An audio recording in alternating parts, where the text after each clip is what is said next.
An American tourist in Paris left a 20% tip at a cafe and then waited at the table for 45 minutes because he thought the waiter was ignoring him as punishment for a bad tip.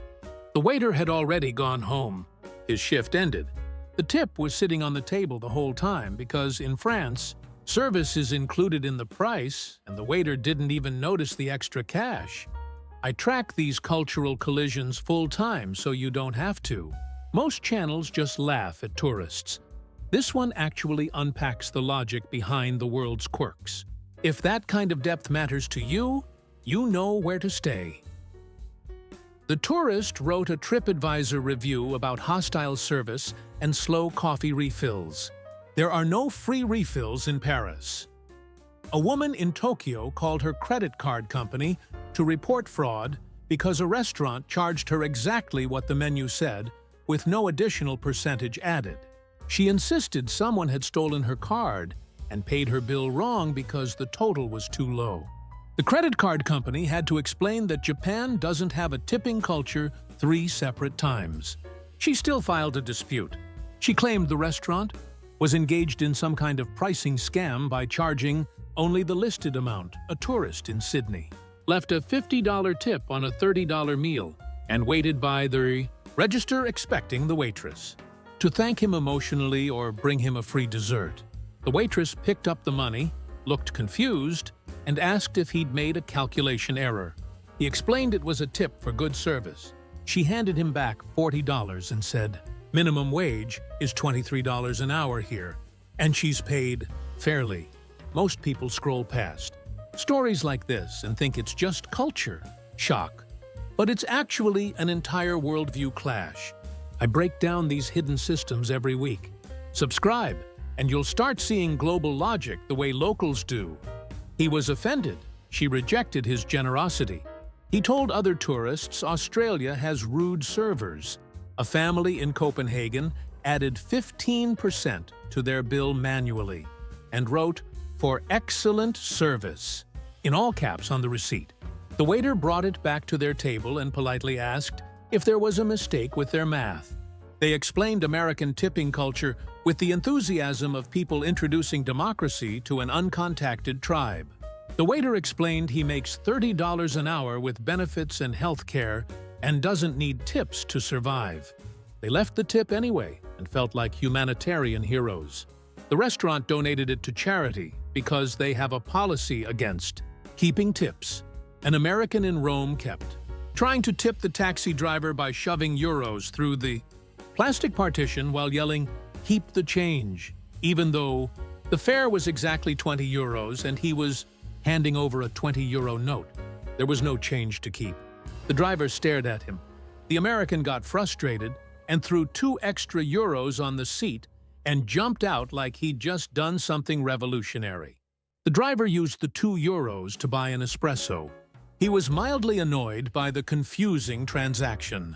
A tourist in Berlin tipped a bartender 5 euros on a 6-euro beer and waited expectantly for recognition. The bartender said, €7 bitte. 7 euros, please, because he hadn't paid the full amount yet. The tourist insisted the extra money was a tip, not payment. The bartender explained tips aren't expected, and he still owed 1 euro. They went back and forth for 3 minutes while the line behind him grew. He finally paid the remaining euro, left no tip out of spite, and complained to his wife that Germans don't understand service culture. The bartender just wanted him to pay for his beer. A woman in London tried to tip her Uber driver through the app, and when it didn't automatically add a percentage, she assumed the app was broken. She contacted Uber support and demanded they fix the gratuity function. Support explained UK drivers are paid per ride, and tipping is optional and uncommon. She insisted this was a glitch that was cheating drivers out of income. She left a 1-star review for the app, not the driver, specifically citing the lack of mandatory tip options. She's still waiting for Uber to fix their international wage theft problem.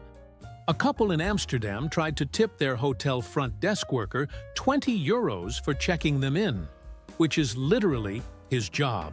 He politely declined. They insisted, because in America you tip everyone who provides any service.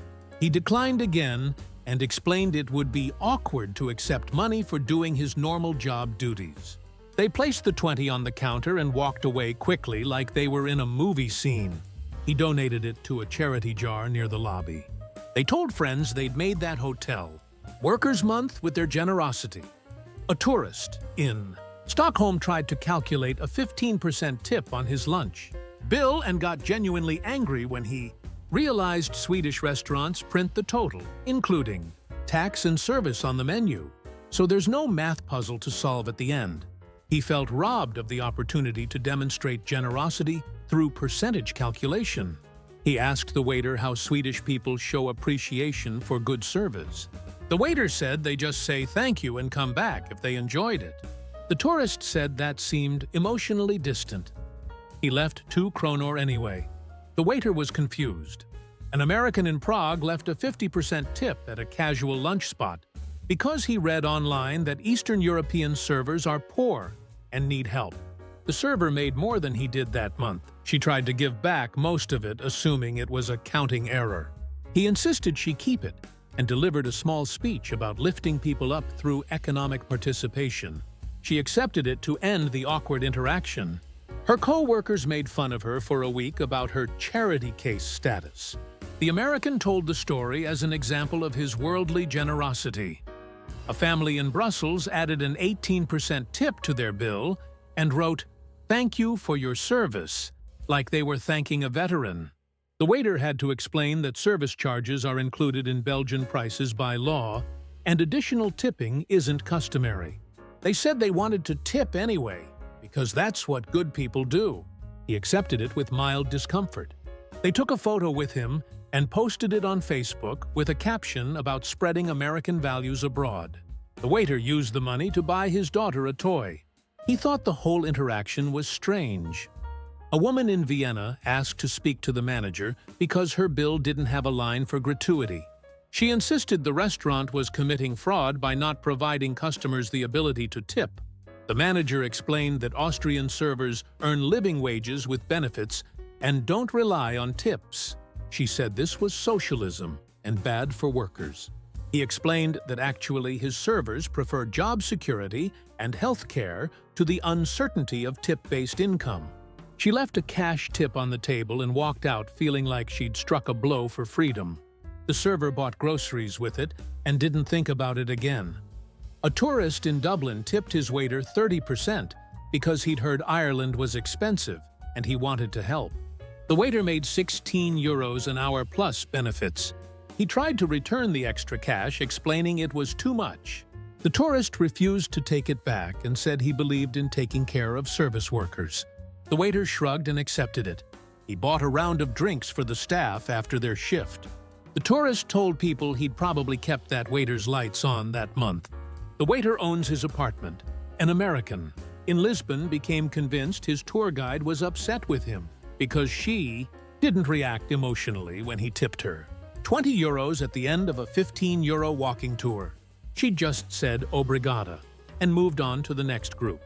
He spent the rest of his trip worried he'd offended her by not tipping enough. She'd been perfectly satisfied. Tour guides in Lisbon are paid hourly. She didn't remember the interaction. He still feels vaguely guilty about his time in Portugal. A couple in Oslo tried to tip their waiter 40% because they'd read Norway was the most expensive country in Europe and assumed servers were struggling. Norwegian servers make approximately $40 an hour. The waiter accepted the tip with a polite smile because he could tell they meant well and didn't want to embarrass them. He used the extra money for a nice dinner out with his girlfriend. The couple flew home feeling they'd made a real difference in a working person's life. The waiter forgot about it by the next shift. A tourist in Athens left a massive tip at a casual gyro place and then got upset when the teenager working the register didn't perform gratitude theater for him. The kid just said thanks and went back to assembling orders. The tourist complained to his wife that young people don't appreciate generosity anymore. The teenager makes decent money, attends university for free, and has national health care. He thought the large tip was nice, but not life-changing. The tourist expected a meaningful moment. It was a Tuesday lunch rush. A family in Barcelona tried to tip every single person who provided any service: hotel housekeeping, the person who held the elevator, a museum employee who gave them directions. They went through €200 in tips during a 4-day trip. Most people accepted it with polite confusion. One hotel worker tried to explain that Spanish service workers are paid salaries and don't depend on tips. They ignored this because they'd already committed to their generous American persona. They came home and posted about how affordable Barcelona was, despite leaving tips that doubled their expenses. An American in Helsinki tipped a cashier at a grocery store for bagging his groceries efficiently. The cashier had no idea what to do with the money. There's no tipping at grocery stores in Finland. She tried to give it back. He insisted it was for excellent service. She accepted it awkwardly and put it in the charity box because she wasn't allowed to keep random money customers gave her. He left feeling good about brightening someone's day. She was mostly confused about why Americans give people money for doing standard job tasks. A woman in Munich tipped her hotel housekeeper €30 and left a note that said, "You deserve so much more than they pay. You." The housekeeper makes €22 an hour, with 6 weeks paid vacation and full benefits. She showed the note to her co-workers, and they had a good laugh about Americans assuming European workers are suffering. The woman posted on social media about helping underpaid workers abroad. The housekeeper used the money to buy fancy cheese. She was doing fine before the tip, and continued doing fine after it. A tourist in Reykjavik tried to tip a barista, and she looked at him like he'd just tried to hand her a live fish. Iceland has strong labor unions, and service workers earn solid wages. She politely declined. He put the money in the tip jar anyway, a jar that doesn't exist in most Icelandic cafes, but this one had been placed there by confused tourists, so often they just kept it and donate the contents monthly. He felt good about supporting workers. The barista texted her friend about another weird American interaction. She makes $25 an hour making coffee. A couple in Warsaw tipped their Airbnb host €50 for hospitality, even though they'd paid for the room, and hospitality is the basic premise of the transaction. The host accepted it because refusing money is rude, but she was baffled by the gesture. She owns 3 properties and does well financially. They wrote a review, mentioning they'd tipped generously and encouraged others to do the same. The host now occasionally gets messages from American guests asking how much they should tip her. She tells them nothing. It's included in the price. Please just don't break anything. An American in Edinburgh tried to tip a bus driver, and the driver looked at him like he'd proposed marriage. "You don't tip bus drivers in Scotland." The driver said, "I just drive the bus, mate. I don't need your money." The tourist insisted it was for good service. The driver was just following his route on time. He eventually accepted it to move things along because there were 20 people waiting to board. He bought a sandwich at lunch. The tourist told people Scottish bus drivers were incredibly humble and refused praise. The driver just wanted him to get off the bus. A family in Brussels spent 15 minutes at dinner trying to figure out how to tip when paying with a card because there was no tip line on the machine. They asked the waiter 3 times if they could add a gratuity. He explained it wasn't necessary. They left cash on the table instead. The waiter pocketed it, but mostly felt bad they'd stressed themselves out over something that wasn't required. They left the restaurant feeling proud of navigating a foreign custom. The custom was actually just paying the bill and leaving. They'd added an unnecessary step and emotional labor to a simple transaction. A tourist in Geneva tried to tip a train conductor for punching his ticket, which is the conductor's entire job. The conductor said no. The tourist insisted. The conductor said no again and moved to the next car.